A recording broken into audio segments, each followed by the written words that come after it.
ഇന്നുണ്ടല്ലോ നമുക്ക് പഞ്ഞി പോലത്തെ പൂവട ഉണ്ടാക്കിയാലോ. നല്ല ടേസ്റ്റാണ്. അതുപോലെ തന്നെ വളരെ കുറച്ച് സാധനങ്ങൾ മതി, സിമ്പിളായിട്ട് നമുക്ക് ഉണ്ടാക്കിയെടുക്കാം. ഒരുപാട് സമയമൊന്നും വേണ്ട കേട്ടോ. വീഡിയോ സ്കിപ്പ് ചെയ്യാതെ ഫുള്ള് കാണണേ. ഇഷ്ടപ്പെട്ട ആ ചാനലൊന്ന് സബ്സ്ക്രൈബ് ചെയ്ത് സപ്പോർട്ടൂടെ ചെയ്യണം. അപ്പോൾ താമസിക്കുന്നില്ല, നമുക്ക് നേരെ വീഡിയോയിലേക്ക് തന്നെ പോവാം.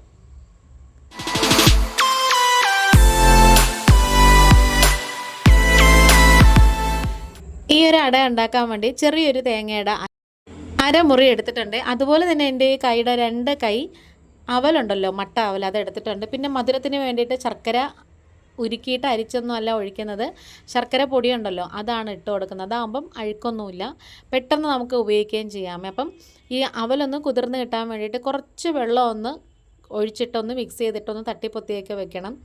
ഇനി ഇതിലേക്ക് നമുക്ക് കുറച്ച് ഏലക്കയുടെ പൊടിയുണ്ടല്ലോ അതും കൂടി ഇട്ട് കൊടുക്കാം.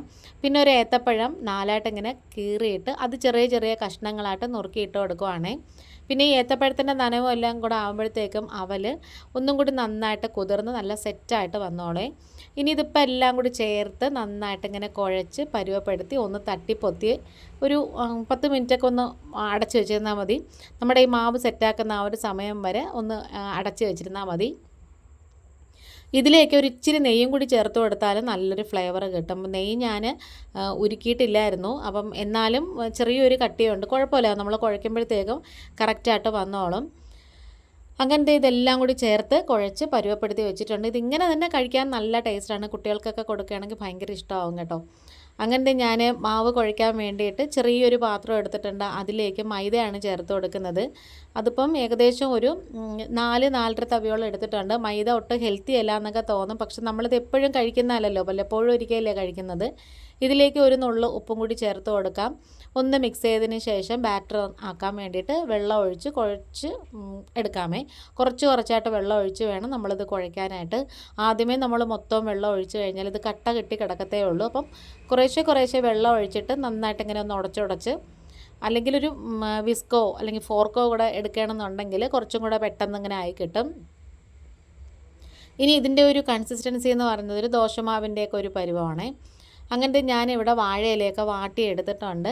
അതിലേക്ക് നമുക്ക് കുറച്ച് നമ്മൾ ഈ ദോശക്കല്ലിലേക്ക് എണ്ണ പുരട്ടുന്ന തുണി വെച്ച് ചെറുതായിട്ട് ഇങ്ങനെ ഒന്ന് തേച്ച് കൊടുക്കാം. ഇനിയിപ്പോൾ നെയ്യ് തേക്കേണ്ട ആവശ്യമൊന്നുമില്ല. അപ്പോൾ ഇത് നല്ലെണ്ണയുടെ തുണിയാണ്, ചെറിയൊരു മയം പുരട്ടണം, അത്രയേ ഉള്ളൂ. ഇനി നമുക്ക് ഇതിലേക്ക് അതിങ്ങനെ ഒരു 1-1.25 തവിയോളം കോരി ഒഴിച്ചു കൊടുക്കാം. പെട്ടെന്ന് തയ്യാറാക്കാൻ പറ്റുന്നൊരു അടയാണ് കേട്ടോ. നല്ല പൂവ് പോലെ ഇരിക്കുന്നതുകൊണ്ടായിരിക്കും ഇതിൻ്റെ പേര് പൂവട എന്ന് വന്നിട്ടുള്ളത്. ഇനി നമുക്ക് നമ്മൾ റെഡിയാക്കി വെച്ചിട്ടുള്ള ആ ഫില്ലിങ്ങിൻ്റെ ആ മിക്സ് ഉണ്ടല്ലോ, ഏത്തപ്പഴവും അവലും ശർക്കരയൊക്കെ വെച്ചിട്ട് അത് ഇതിൻ്റെ ഉള്ളിലേക്ക് വെക്കണം. പിന്നെ പെട്ടെന്ന് തന്നെ ഇങ്ങനെ മടക്കി കൊടുക്കണേ. ആ ഒരു സമയം കൊണ്ട് നമ്മൾ സ്റ്റീമർ അല്ലെങ്കിൽ ഇഡ്ഡലി ചെമ്പ് റെഡിയാക്കി വെച്ചേക്കണം. ഇതെല്ലാം ചെയ്ത് കഴിഞ്ഞിട്ട് ഇഡ്ഡലി ചെമ്പ് റെഡിയാക്കാൻ നിൽക്കരുത്. ആ ഒരു ചൂടോടെ ഇരിക്കുന്ന സമയത്ത് തന്നെ നമുക്കിത് വെച്ച് കൊടുക്കണം. അതിന് വേണ്ടിയിട്ടാണ്. അടുത്ത ഒരു ഇതും കൂടെ കാണിച്ചു തരാം. വാട്ടിയ വാഴയിലയിൽ കുറച്ച് എണ്ണമയം പുരട്ടിയതിന് ശേഷം ഇതേപോലെ 1-1.25 തവിയോളം മാവ് ഇങ്ങനെ ഒഴിച്ച് ദോശ പോലെ ചുട്ടെടുത്തിട്ട് നമ്മുടെ ആ സ്റ്റഫിങ് വെച്ച് കൊടുക്കാം. പിന്നെ പെട്ടെന്ന് തന്നെ ഒന്ന് മടക്കിയെടുത്താൽ മതി. സാധാരണ നമ്മൾ ഹോട്ടലിലൊക്കെ വാങ്ങിക്കുമ്പോൾ കിട്ടുന്ന ഒരു ഇലയുടെ എന്ന് പറയുന്നത് ഇതുപോലാണെന്ന് തോന്നുന്നു കേട്ടോ. ഇതിങ്ങനെ നമുക്ക് മൈദ മാത്രമല്ല അരിപ്പൊടിയും കൂടി ചേർത്ത് വേണമെങ്കിലും ഉണ്ടാക്കാം, അല്ലെങ്കിൽ അരിപ്പൊടി മാത്രമായിട്ടോ ഉണ്ടാക്കാം. അവസാനം എനിക്ക് കുഞ്ഞ് ഒരെണ്ണം കൂടെ കിട്ടിയിട്ടുണ്ട് കേട്ടോ. 4 എണ്ണം ഉണ്ടാക്കിയതിന് ശേഷം ഒരു ചെറുത്, തീരെ ചെറുതൊരെണ്ണം കിട്ടിയിട്ടുണ്ട്. അങ്ങനത്തെ അത് നമ്മൾ തണുക്കാനായിട്ട് മാറ്റി വയ്ക്കുകയാണ്. ഇത് പെട്ടെന്ന് തന്നെ വെന്ത് കിട്ടും, ഒരു 10 മിനിറ്റൊക്കെ മതി കേട്ടോ. അത് നന്നായിട്ട് തണുത്തതിന് ശേഷം എടുക്കുന്നതാണ് നല്ലത്. അപ്പോൾ ഞാൻ ഇഡ്ഡലി ചെമ്പിന് ചൂടുള്ളതുകൊണ്ട് അത് മാറ്റി വേറൊരു പ്ലേറ്റിലേക്ക് വാങ്ങി വെക്കുകയാണ്. അപ്പോൾ നന്നായിട്ട് തണുത്ത് കഴിയുമ്പോൾ നമുക്കിത് കഴിക്കാം. ചൂടോടെ എന്തായാലും ഇത് കഴിക്കാൻ പറ്റത്തില്ല, ഇത് ഇലയ്ക്കകത്ത് ഒട്ടിയിരിക്കത്തേ ഉള്ളൂ. അങ്ങനെ നന്നായിട്ട് തണുത്തതിന് ശേഷം ഞാനിത് ഒരെണ്ണം ഇങ്ങനെ ഇല മാറ്റിയിട്ട് നിങ്ങൾക്ക് കാണിച്ചു തരാം ഇതെങ്ങനെ ആയിരിക്കുന്നതെന്നുള്ളത്. ഇതൊരിക്കലെങ്കിലും ഒന്ന് ട്രൈ ചെയ്ത് നോക്കണേ.